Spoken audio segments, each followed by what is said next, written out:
Just catchy. It's a catchy tune. It eventually grabs you. Usually when you least expect it. Hey, very much. Hi, everybody. I'm Candid Frank. He's Aaron William Freeland. You're watching Leaf Talk.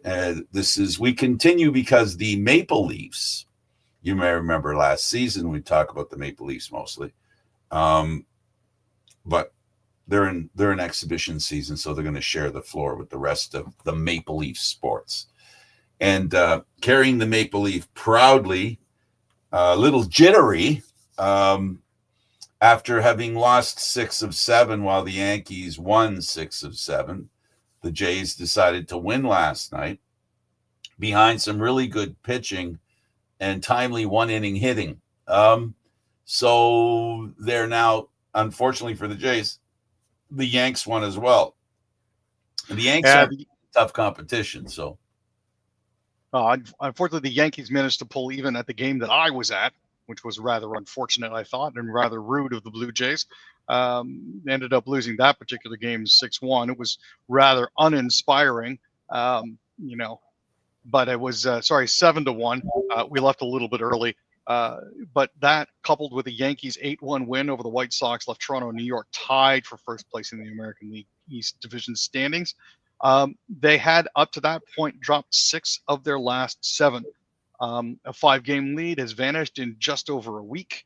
The good news is Toronto has a tiebreaker advantage over New York and still controls its own destiny with a magic number of 4, now 3, with 3 games left to play. This is really not ideal for the Jays. They do want to make sure that they finish ahead of the Yankees because the last thing that we want is to end up having to play in the wild card. That is never a lot of fun. So, yes.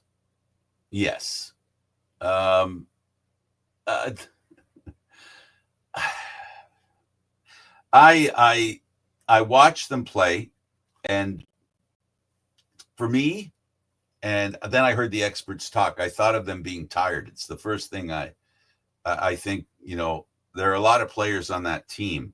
And then later, as it turns out, the experts pointed it out. So my suspicions were correct in the sense that the Jays have too many players that have not played meaningful games at this time of the year.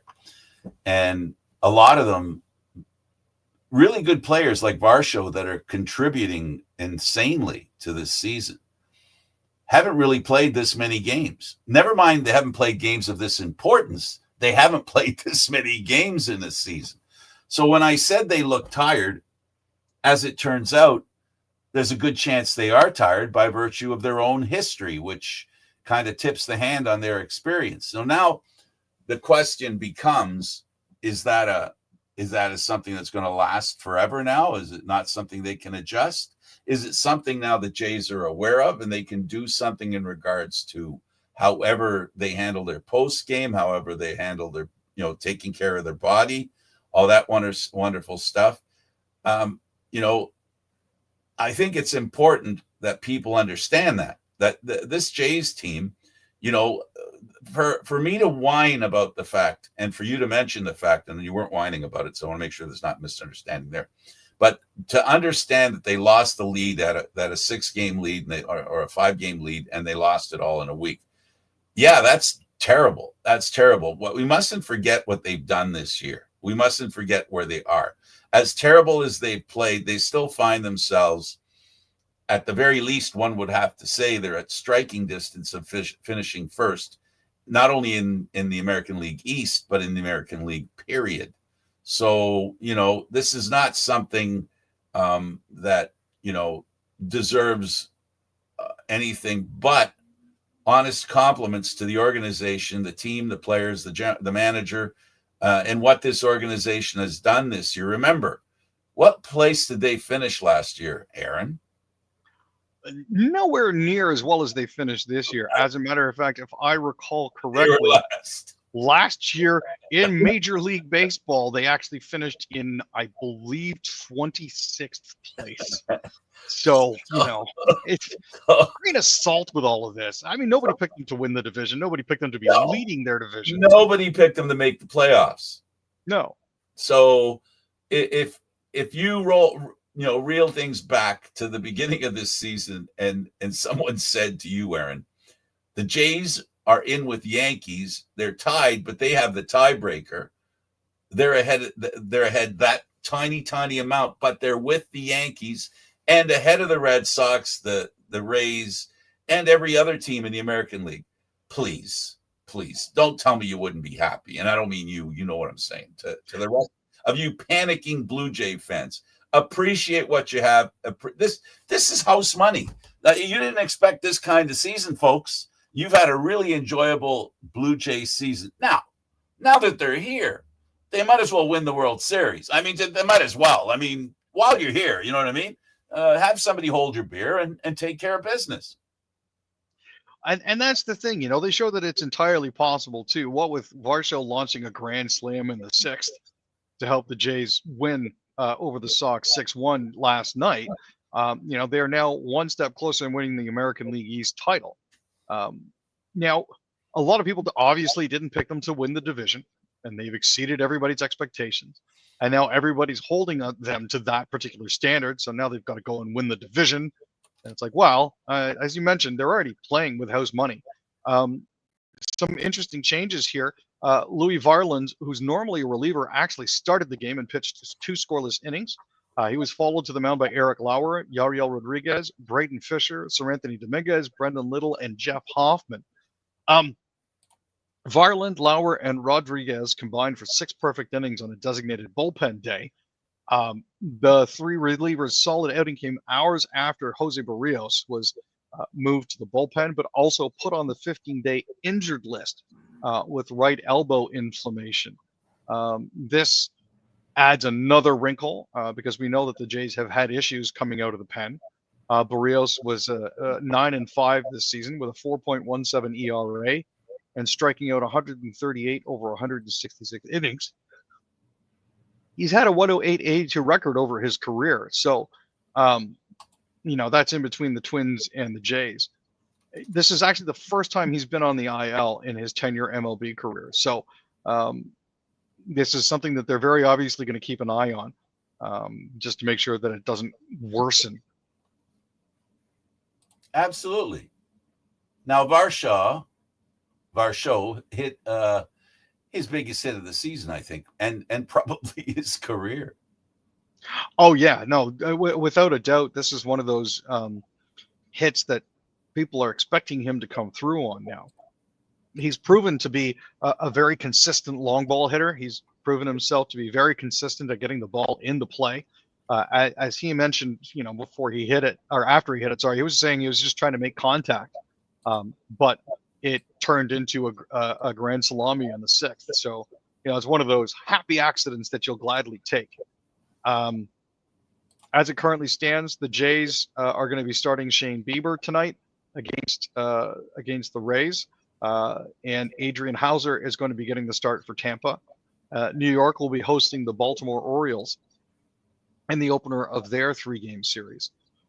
Now, Baltimore is last in the division, so we don't expect anything great out of that. Tampa Bay Rays are second last in the division.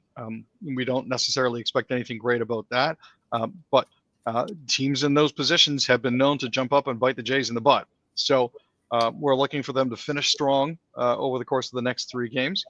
The interesting news as well, other than Barrios going on to the 15-day DL, is John Schneider has actually provided updates for Chris Bassett and Bo Bichette. Bassett was placed on the IL last Saturday and had a cortisone shot in his back to deal with his inflammation. He's going to be returning to throwing today. Since Bassett was placed on the 15-day injured list, he'll be eligible to return for a potential American League Divisional Series. Bichette, meanwhile, continues to work back from a PCL strain in his left knee, which has kept him off the field since September 6th. According to Schneider, there's no real change. There's some progress, which is good, but it's kind of day-to-day with him. He was in the midst of a really, really good season at the plate, hitting 311, 357, 483 through 139 games, while leading Major League Baseball in hits and doubles. So hopefully he'll be back in time for the playoffs to start, because the Jays could definitely use him. Absolutely, they could. The Jays, so it comes down to this final weekend, doesn't it, Aaron? Yeah, it's getting right down to the short strokes, as it were, here between the Jays and the Yankees. Because both teams won at home last night, they're tied for first and for the best record in the American League. Both have records of 91 and 68. Like I just mentioned, New York's got Baltimore, while Toronto's got Tampa. I'm thinking they're all going to be pretty locked in when it comes to this sort of thing. So the key thing to remember here is they're playing for home field advantage throughout the wild card and very possibly against another AL East foe should either of them drop back into that wild card spot, which I know nobody wants. They're obviously gunning for the bye here. Absolutely. So this is the part that I'm a little miffed at, but we're going to a birthday party at Boston Pizza. Free plug for Boston Pizza. I know the owner, so that's okay. He can have a free plug. We're going for a birthday party. I'm hoping they have Apple TV, Aaron. Yeah, it's a bone of contention with a lot of fans. What with the NHL outsourcing streaming to Amazon for some of their Monday night games, and some of the other football games only being exclusive to ESPN Plus when it comes to the NFL. Now we have, for the past couple of seasons, it's been Apple Fridays, where Toronto Blue Jays games have not been available. Last Friday, which was supposed to be the day that the Jays were supposed to clinch a playoff spot, Sportsnet managed to negotiate a deal with Apple TV and Major League Baseball because they were hoping to be able to show the Jays clinching. Unfortunately, that was the day that the Royals pantsed the Jays 20-1. So that's neither here nor there. But at this particular point in time, they have been unfortunately unable to strike a secondary deal with Apple TV Plus, which means that today's Jays-Rays game will only be on Apple TV, and non-subscribers are not going to be able to watch the game. So it's going to suck for you. Hopefully you'll be able to get updates on your phone. Oh, that I do all the time anyway. Yeah, I don't always perfect. watch the game. So yeah, we've got an app and it'll actually even show you replays as the game going on. So, I mean, it's not like we're shut out from seeing what goes on. It's just, it is, really what it is the advent of sports being sold over and over again. Like it's become expensive to be a sports fan and follow your team, because it's being divided in so many ways, and you're buying you're buying the full use of an app to see a couple of games. Like, I believe this is the second game that's on a Friday that shows the Jays on Apple TV. So you're going to buy the Apple app to watch two games. Well, actually, the other one they were allowed to simulcast. They had an agreement, and I believe it was last Thursday was the other game that they that Apple TV and the Jays agreed that they could simulcast. So they both did it. But what happened was it was the broadcast was the Apple version. It wasn't the Sportsnet version. So yeah, so that's the kind of stuff that's going on today. Sports is a money-making proposition. It is one of the only things that you sell in the media that by its own definition, you have to watch it live. Movie, you can watch a movie later. You can watch a series. You can watch a whole series later. But when it comes to sports, that's the last bastion of creating a trapped clientele. Yeah, and I mean, it's unfortunate. This is the first time the Jays have had a shot to win the East Crown since 2015. They held the tiebreaker over the Yankees in the event they finished the regular season on Sunday with the same record, but being unable to watch their march towards that is unfortunately not in the cards for us. So the good news is it's not going to be decided tonight.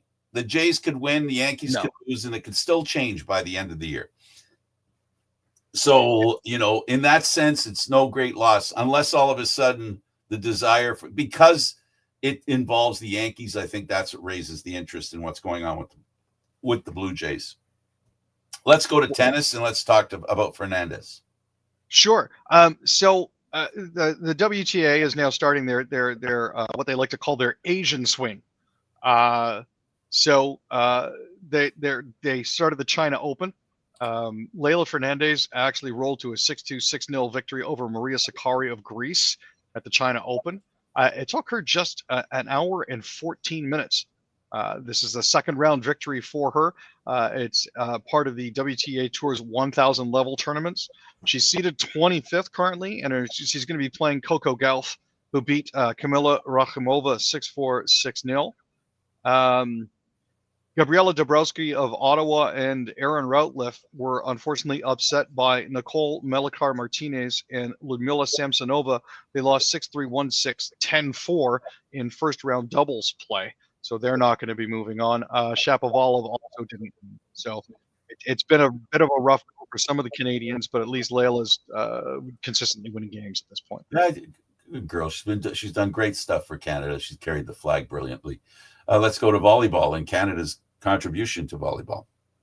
Yeah, so Canada and the United States, much in the way that they're hosting the World Cup next summer, will co-host the 2027 Women's World Volleyball Championships. The final rounds are going to be played in Anaheim, California. Volleyball Canada, USA Volleyball, and the FIVB announced this on Friday morning. 4 more host cities are to stage pool play and the round of 16, as well as the tournament schedule. That's going to be announced at a later date. This is the first time hosting the tournament for both Canada and the United States. 2 Canadian and 2 American cities will host pool play and the round of 16 in this 32-country tournament. The U.S. finished 5th in 2025, while Canada finished 15th. There's been a lot of growth in volleyball over the past couple of years. Most notably as well, the Canadian Nationals are actually held at the Toronto Beaches every year. So not only beach volleyball, but regular indoor volleyball is slowly gaining in popularity as well. Absolutely. Let's go to the Canadian Football League. And sadly, we report Larry Thompson, the owner of the Edmonton Elks, passed away due to complications with an operation. Oh, my goodness. My condolences. That's just terrible. Anyway. It is definitely a rough time. Now, Larry was actually the club's first private owner, and that was announced back in August of 2024.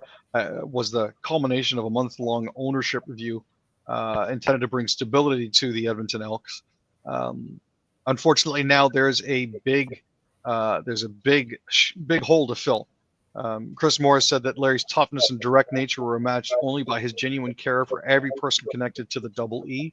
He led with clarity, courage, and an unwavering belief in people. They're going to do everything in their power to carry his example with us as they rebuild the franchise in his honor. Now, the ownership of the franchise is going to remain with Deb Thompson, who's dedicated to carrying on Larry's vision to revive the Double E as a pillar in Edmonton sports. It's a devastating loss for the family. It really is. It's unfortunate to see Larry go. I unfortunately never had the chance to meet him, but it's one of those figures that you hear about through stories and through people that speak well of him. Absolutely. Good news for the Winnipeg Blue Bombers. Zach Collaros will probably be starting for them. The only bad news is, I'll say, we don't know which Collaros they're going to get. They're going to get the one that's won Grey Cups or the one that's had problems this year. He's had health concerns. Yeah, he missed the last 2 games with a head injury, but he's been listed as a starter for this weekend's game according to their depth chart list. So far in 10 games this season, he's thrown for 2,297 yards. He's gone 197 of 267 with 14 touchdowns, but unfortunately also 13 interceptions. Now, he's called his own number 14 times for 105 yards and a major on the ground, but Chris Streveler had to take over in week 14. So it's one of those situations where we don't know if he's fully back yet or not. They're going to be playing the Ticats at Princess Auto Stadium on Saturday. This is going to be a rematch of the week 15 game where the Ticats walked away with a 32-21 win. Kickoff is 3 p.m. Eastern, so you can catch it on TSN and CFL Plus in the U.S. Absolutely. Vernon Adams Jr., another quarterback, important.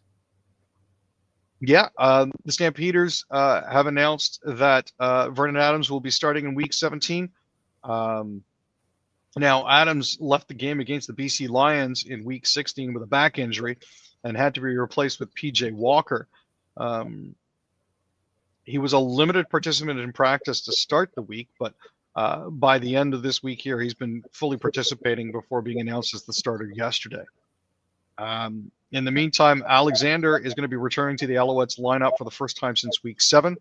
He went a perfect 4-0 at the start of 2025, but was dealing with a hamstring injury that kept him out for most of the season.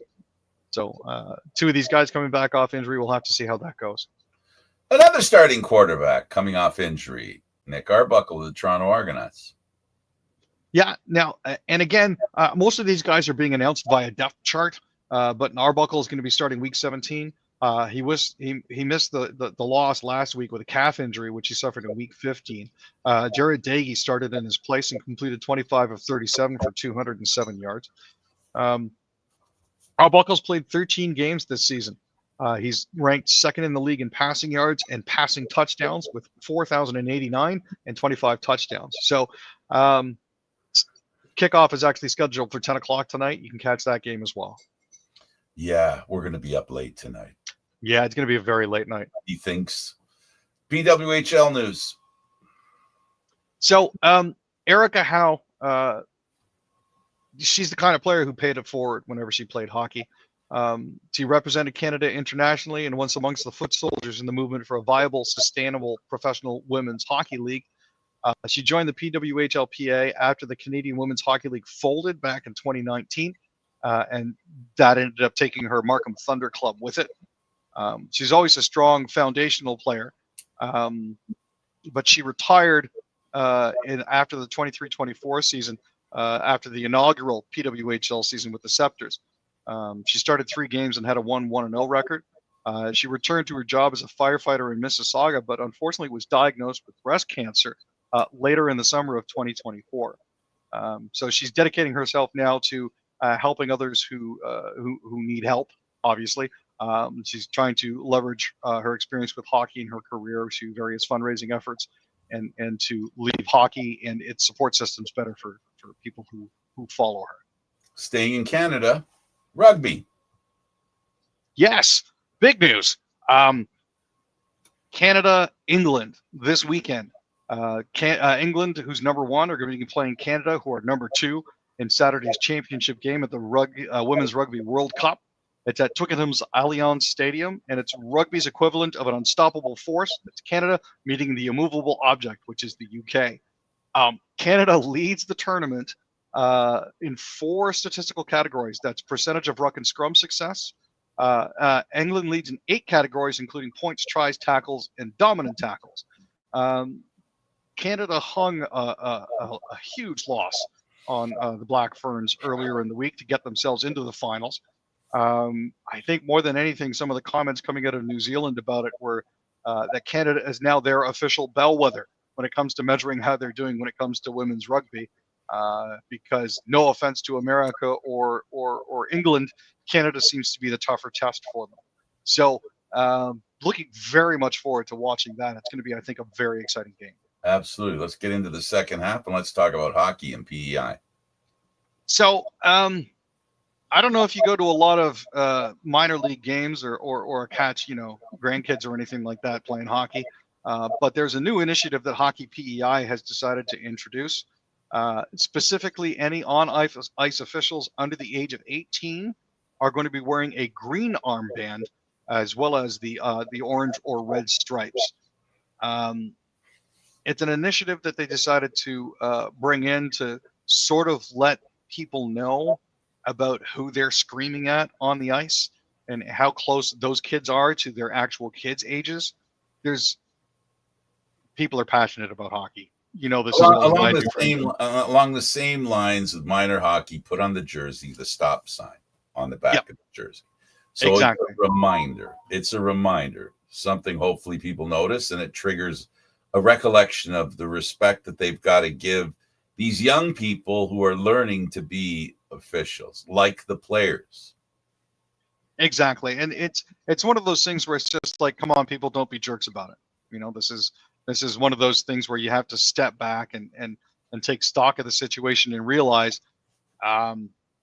these kids are doing it for the love of the game, just like you watch for the love of the game, but be decent. Well, I forgot to mention something. We go back to the Argos a little bit. The orange jerseys are being sold. Look at Argonaut.ca, and you'll see that they have orange jerseys for sale. We didn't mention that. I really feel bad. I just got a message from somebody, not to name names, Pinball. I mean, that we didn't mention. So I want to stay in his good graces. You don't want him mad at you. Let's go to the National Hockey League, and we'll start with the Predators. So, they've got a rather unique promotion going right now for the Nashville Predators. The first 10 fans who are at Odie's Bar on Saturday, September 27th, between 1 and 2 p.m. Central Time, to kiss the catfish will get a pair of tickets to Nashville's home opener against the Columbus Blue Jackets. Every fan who kisses the fish after the first 10 will be entered to win a Predators jersey signed by the 25-26 team. There are going to be 5 different catfish on display, each with their own dating profile. And it's one of those fun little things. I don't know, Aaron. Really, what comes to mind is this seems a little fishy to me. The Panthers. Yeah. This is really bad news for the Panthers, but not necessarily for the rest of the league. Alexander Barkov. He'll be back for the playoffs. I mean, he got hurt Thursday in his first official practice of training camp, underwent surgery today, and is expected to miss several months, which means the entire season he could potentially be out. He's not going to be representing Finland at the Milan Cortina Olympics this February unless he makes a miracle recovery. Yeah. It is a rough start for him. That's gonna hurt. And with Matthew Tkachuk still recovering from surgery to repair a torn adductor muscle that he had off season, there's no formal target date for Tkachuk's return either. So it looks like they're penning the mantle at this point on Marchand to help carry the team forward. And I think he left Boston because he didn't want to be captain anymore. Well, he's not going to be captain there either. Let's go to the Penguins. So, rather unpleasant surprise for some people when it comes to playing in Pittsburgh. There is actually a jock tax. Specifically, it's a 3% tax on income earned by visiting athletes and performers at publicly funded stadiums. City residents who play or perform at the stadiums pay a 1% tax on income plus a 2% school district tax. But it's been argued by lawyers that this is actually considered discriminatory against non-residents. So the Pennsylvania Supreme Court ruled that they weren't allowed to charge that anymore. I mean, you talk about making things interesting for people that play in tax-free states. Imagine going to Pittsburgh and then having to pay to play. Yeah,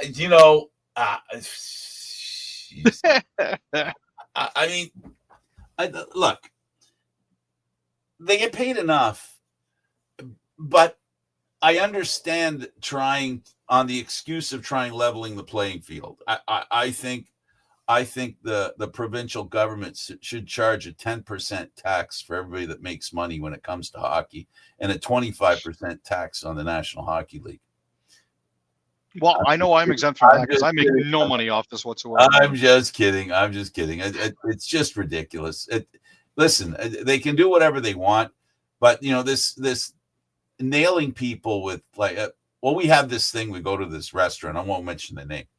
They have an appreciation tax. It was 3%. It's before you give the tip, and it's automatically taken off. They have since removed it, and the price of stuff has gone up because people rebelled about that tax because it was a tax. I mean, we're there's so many ways that what we have to spend is getting abbreviated, a giant abbreviation of our income or our spending money, and it goes beyond spending money. For some people, I realize it doesn't. There are people who have a lot of spending money. Good for them. Enjoy, have fun. tax the heck out of him. What do I care when it comes to sports? The Habs, let's talk about them and Reinbacher. Yeah, he's going to be out for 4 weeks with a broken hand, they said this morning. He has a fractured metacarpal bone. He left Thursday night's loss to the Leafs in the third period after logging 17 minutes and 40 seconds of ice time. He has yet to play a regular season NHL game after being selected 5th by the Habs in 2023. He suffered a knee injury in preseason last year that kept him out of action for several months. He had 2 goals and 3 assists in 10 games with the Laval Rocket. Unfortunately, the Canadians are also without Caden Gooley and Noah Dobson, who are out day-to-day with groin injuries that they sustained in Thursday night's loss to the Maple Leafs as well. This is not turning out to be a very good start for not a very good start for them. Injuries are a factor in sports. Oh, well, it's Montreal. They can live with it. Let's talk about the Sens. Any injuries on their front? Well, I do know that they cut 17 different players before heading on their short trip before they head off to their trip to Quebec City. However, Lars Eller did share positive news about his off-season surgery. Eller wasn't available because he had abdominal surgery in the off-season. He's 36 now. It's day 8 of training camp, and Eller finally managed to hit the ice at 100%. So he's very confident that he'll be able to return, but he's most likely going to be stopping him with the Laval Rocket for a bit of a conditioning stint first. The Senators, like I said, have assigned 17 players to their AHL affiliate or shifting their training camp to Quebec City. So it's one of those where they're paring down the lineup here and looking like more and more like they're getting ready to run it back. So we'll have to see how that goes for them. If they make the playoffs, that guy is a killer in the playoffs. I know he's 36, but still. Let's talk about the upside on the Senators and Stützle. Is he ready to be the captain or the superstar captain? Well, I certainly an assistant at this point. I mean, with Tkachuk currently wearing the C, now there's nothing really to indicate how good of a player he is unless you've actually watched him play. And yeah, that dude is awesome. He's only 23. He still has a chance to get bigger and stronger from here. He had 39 goals and 90 points as a 21-year-old. After a rather unfortunate 23-24, he had 79 points last year. He had an expected goals allowed of 2.25, which ranked him 122nd out of 704 players. So that's decent. He's worked a lot on his defensive game, and I think that's one of the things that will help elevate him to superstar status. Talk to me about the Jets and the Oilers. Yeah. They got the second half of a home-and-home tonight against the Oilers. It's tough.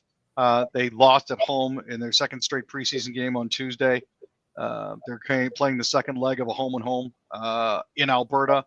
Now, Winnipeg has made a habit of slow starts. They've lost 5 of their last 6 preseason openers. But they've had recent preseason success against Edmonton, holding a 3-1-1 record over the last 5 exhibition games with them. That includes the loss that they suffered earlier this week. After seeing Taves, Perfetti, and Nyquist on Tuesday, we may actually get to see Scheifele, Velarde, and Kyle Connor back on the ice as the first line. One of the surprising standouts was actually Colby Barlow, who scored his first goal of the preseason and added a +2 rating with 5 shots on net. He was their Jets' first-round pick from 2023, if you recall. He's slated to make the jump to pro hockey this upcoming season, and he's definitely impressing early. If he doesn't start the season with the team, look for him to have a very prominent role with the Manitoba Moose. Excellent. Let's talk about the Oilers now. Oh, sorry, the Flames. Anderson is a bothersome guy. Bothersome, but I think in a good sort of way. It's kind of become an inside joke for the Flames that he doesn't actually have preferred parking privileges currently at the Saddle Dome. But it's one of those things where they're sort of getting used to the fact that he may not necessarily sign there, but they've resigned themselves to the fact that he is currently still playing, still working out with them. It's one of those interesting situations for them. Hopefully they'll get it resolved sooner rather than later. I mean, realistically, you'd like to have everything squared away before the season starts. But with where the Flames are currently sitting now, with $11.6 million in cap space, I think they're going to be all right when it comes to signing Rasmus. He's got another $4.55 million left on his salary for this year. They were hoping to get him locked up before the season started. Oil me.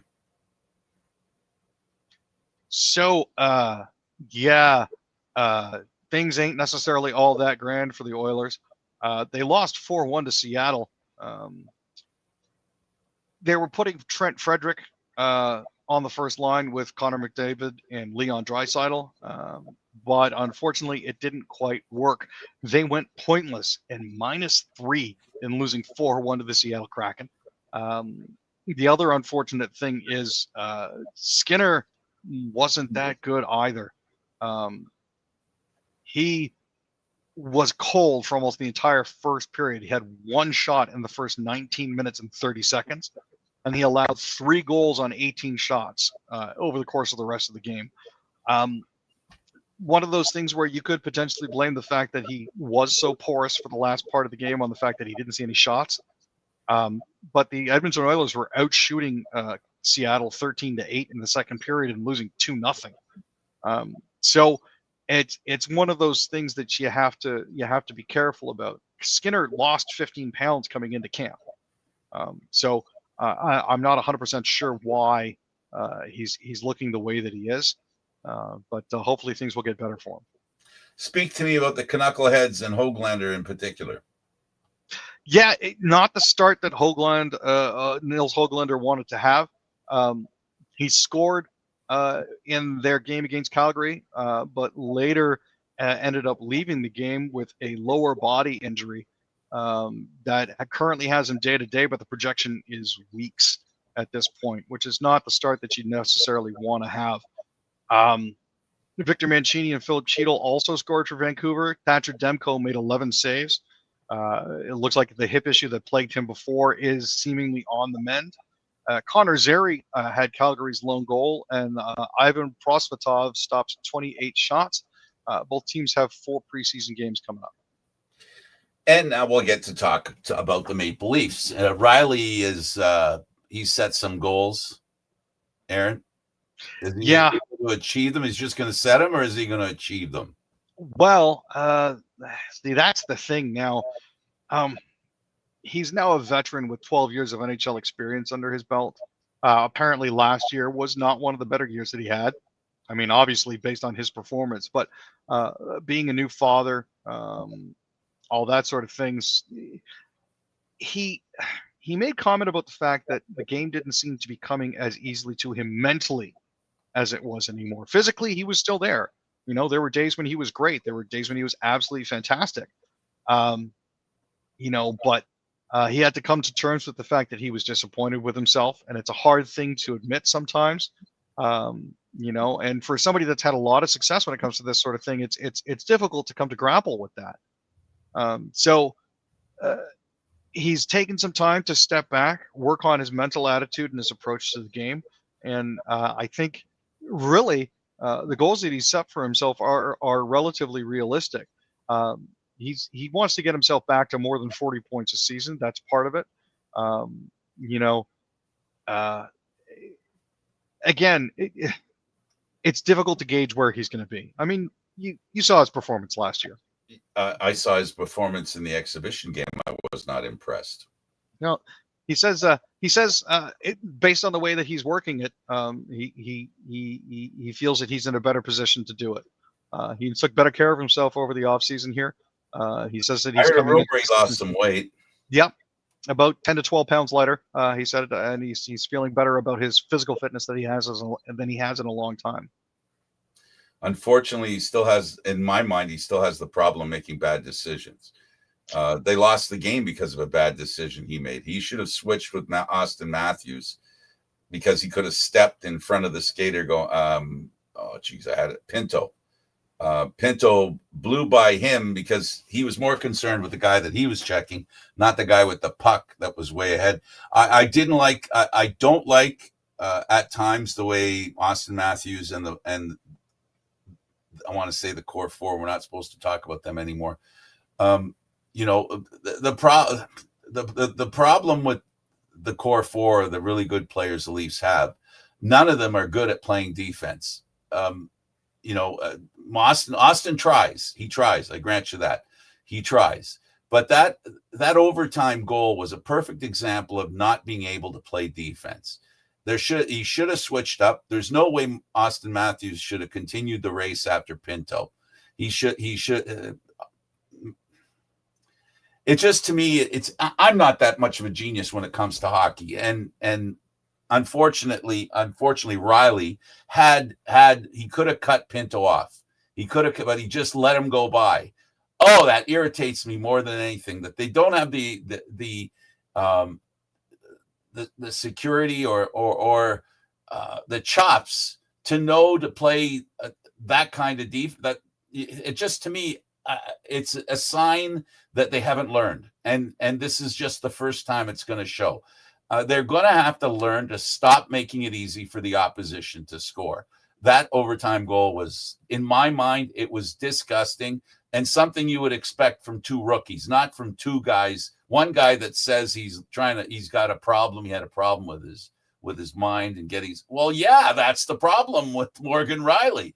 Mentally, he makes really silly mistakes, and there's got to be a way to learn to do the obvious defensive stuff, and that just irritates me, because you're basically putting an opportunity on a platter for the opposition, which is what the problem with the Leafs have been over the years, and that's the DNA problem they had. It upsets me now at this point, Aaron, and this is simply why. Because I watch the rookies show more dedication to defense and success in playing defensive, and the veterans don't know how to do it. It's irritating. Is it because they're not trying? Is it because they're still working their way into shape? I don't know. But the thing is, it's not just the Leafs. I mean, Montreal and Ottawa, same thing. The rookies are doing better than the veterans, and that's just crazy. But anyway, sorry. That's just that play. It sets me on fire, that play. That's the kind of stuff that people who've been playing that long, players who've been around that long, should know, that rather than the guy who's skating behind the guy, if you got somebody who can be in front of the guy, the dangerous guy with the puck, you step in front of him. He could have just stepped in front of him and lived with whatever the drop pass was, which Austin Matthews should have been there ready to do. But no, switch up. I was going to say, we flipped away for 30 seconds to go check on the Jays, and by the time that we had come back, the game was over. Did you see the replay? And it was one of those, he sort of just hand waved at him, and it's like, you can't do that, man. Like, you really can't. You got to be better. You've got to understand, and this is the problem with the core four. You've got a guy in Matthews who tries, but he makes really bad mistakes. You got a guy in Nylander who's probably a better defender than Austin Matthews. It just doesn't try as hard as Matthews. And you got a guy in Riley that just doesn't do the smart thing often enough. And then you got the guy that used to be part of the core four, who's taking a salary cut, who there's no way he's going to catch anybody if they go on a breakaway. He could try. So this is the Achilles heel of the Maple Leafs. It'll be the one this year. It'll be the same thing in the playoffs. If they don't learn to take advantage, not of their speed, but to mitigate the problem that their speed puts them in. So they've got to be smarter. It's like the saying about the puck moves faster than the player. Well, the guy in front can catch the guy better than the guy in behind. So, yeah. So enough about that. Let's talk about Lawton. And this is just it. We watch the veterans play. They look terrible. We watch, okay, they look good for a period, maybe two. But Lawton and company, that fourth line, Aaron, if they can play that way most of this season, the Leafs are going to be in good shape, because they're going to get goals and they're going to get the opportunity to have a line that dominates the other line and be on the plus side of the equation. I was very impressed with the three of them, and that includes Cowan. Yeah, when Lawton had his 2 goals, one at 4:35 of the first and 2-0 when he got his second one at 13:15, that was fantastic. Uh, even after that, Matheson scored about 31 seconds into a power play to make it 3-1, and then Laine scored a power play goal at 5:08. Matt Benning and Ryan Torberg tallied in the third as Maple Leafs started to pull away. Steven Lorentz got a pair of goals 97 seconds apart. Like all of the guys that we've been talking, you and I have been talking They're about. the kind of goals that you get. This team, that's exactly the DNA change. That's what the DNA changes. Pretty goals out the window, hardworking goals. Come on. That's what you got to do. Feed me that stuff. Feed me that stuff all day long because I've been waiting for to the front of the net, and those are high value opportunities. Oh, for sure. And it's the I hate to say this, it's the grit and the grind that they've been missing. On that bottom end. I mean, Montembeault stopped 12 shots over 2 periods, and Fowler made 6 saves over 20 minutes of work. Dennis Hildeby made 11 saves. But I mean, the fact that, we had Benning, who we buried in the minors. Ryan Torberg had a fantastic 4-goal game for the Marlies, and we were anointing him as the next one. You see that goal by Benning? Yeah, that was something. I wasn't expecting that out of Matt Benning. I haven't seen something like that in a while. He didn't believe it himself. He just looking to see how pretty a goal it was. But I mean, I'm glad they managed to win that game 7-2. If they didn't manage to beat up on somebody during the preseason, I would have been even more concerned. What it tells you, Aaron, is that the system is sound. Oh, for sure. Right? Tells you the system is sound because the way they were playing and that DNA, they left a little bit of DNA on the ice there with little couple of scrapes and a little knuckle dragging on the ice happened. And, I'm not a big fan of fighting, but I'm a big fan of not being intimidated, especially if you're the team you're worried if it's the team you're worried about. And one thing's for sure, Montreal had 3 heavyweights in that lineup. They had 3 of them, 3 heavyweights in that lineup. The Leafs had a couple. And you know what the thing is, the Leafs stood up for themselves, and that's how you want to see it play out. Yeah, it was a good game by them, very entertaining. Not because there were lots of scoring chances, but the hard work was a pleasure to see. I'm sorry, I appreciate that kind of stuff. I know it's easier to appreciate the goal scoring and the wide open play. I get that, but I love the dedication. Maybe it's the bit of the soccer lover in me or something. I don't know that I like the build up. I like the defense. I like things played the way they were. Well, here's something. When we think of Leaf history, even before the Core 4 round, we all remember that one of the worst series the Leafs ever have lost. This even goes before Core 4. It goes to the 4-1 lead where they lost. They had the 4-1 lead against the Bruins. They could have won the series. All they had to do was kitty bar the door. And the goaltender for that game that everybody remembers is back with the Leafs. More than a decade after he left the team, he's finally come back under a PTO. It's unfortunate the circumstances that led to that, but with Joseph Wool's undetermined absence, the club announced this morning that they've signed James Reimer to a PTO. They're seeking to shore up their depth after Wool took a leave from this team for personal reasons. This is another indication that his hiatus might stretch into the month of October and through the first part of the season opener. Stolarz still remains the projected starter, and there are no back-to-backs in Toronto's schedule until October 13th and 14th. He was a 4th-round Toronto pick and a virtual unknown who battled his way up the chain and broke in with the Leafs in 2010. One of those guys, people were very, very divided. Some people thought he was really, really good. Other people thought he was terrible. But you have to remember that he played on a Randy Carlyle coached team run by Dave Nonis and featuring Phil Kessel. It was not a star-heavy era of the Maple Leafs. They traded him to San Jose in 2016 for goalie Alex Stalock, forward Ben Smith, and a 4th-round pick. Since then, he's played for Florida, Carolina, a second stint with the Sharks, Detroit, Anaheim, 2 seasons at a greeter at Caesars Palace in Las Vegas, and Buffalo, where he played 22 regular season games, winning 10 of them.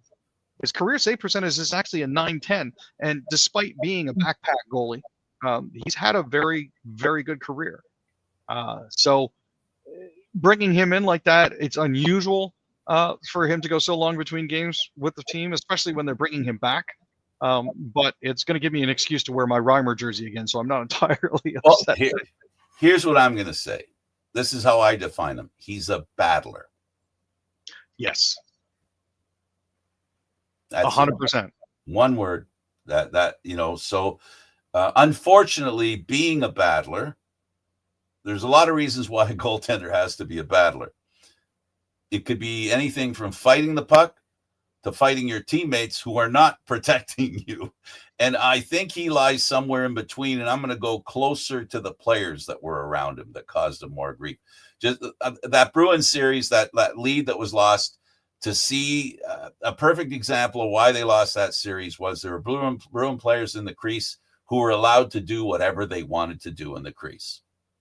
And It was him against the Bruin player having the puck. So I don't blame him for any of that stuff. Never did. I do know that his wife became very defensive, and she had some set twos with some people on Twitter, if you remember. So we'll see what happens in that regard.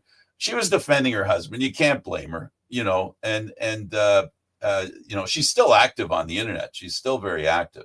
So she's gonna have probably more attention now than she's had in a while, probably since she was here in Toronto last.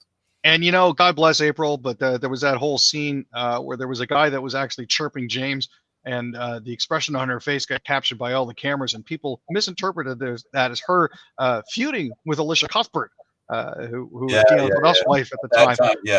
Yeah, but they were actually looking at each other like, what on earth is this dude actually saying? There's no beef between them as far as I can tell. Yeah, it was another one of those situations where it isn't what you think. Aaron, thanks for doing this, buddy. Not a problem, Frank. Always happy. Are the Leafs going to make the playoffs? They'll be in top, but I'm pretty sure they can do it. All right. I'm going to remind you, we get down the road, Leaf Talk is eventually going to be Leaf Talk again. So we'll see. I hope so. We'll see. He's Aaron William Freeland. I'm Candid Frank Stanishi. Thank you for watching. Don't forget, Candid Frank Stanishi on YouTube, Ken 1030 on YouTube.